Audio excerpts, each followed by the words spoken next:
बुझा मजबूरी हो, प्यार के पतंग नहीं उड़ी हो।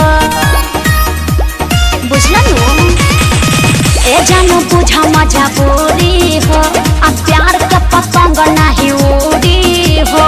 देबा तू धोखा होई न भरोसा, कैसे निकल आई जंगला से बोलो। जब राजी नहीं खुजान संगे भागला से, तब प्यार काहे कइलू तू पागला से। जब राजी नहीं खुजान संगे भागला से, तब प्यार काहे कइलू तू पागला से। अरे का कुछ बोले लगला।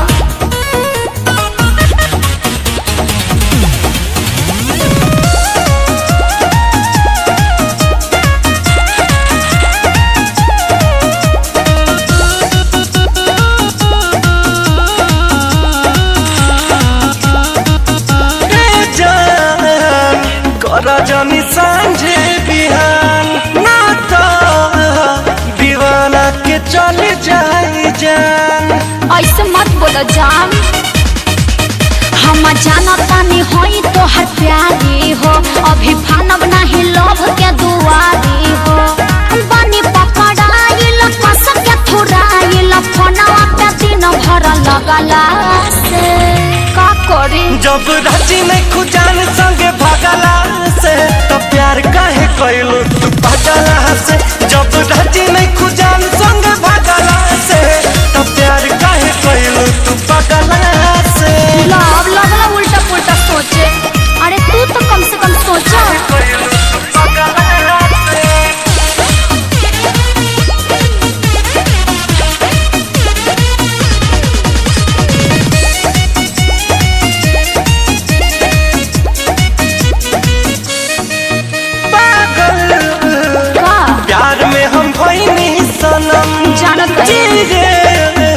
मरे के साथ खइलू कसम। अरे हम तो आजो कसम खातनी। बात तोहरा पे विश्वास हो, बहरा लागल बा घरे खास हो। बाहर आइल गइल बंद हमर भइल, कुछो न मिले अभी मंगला से।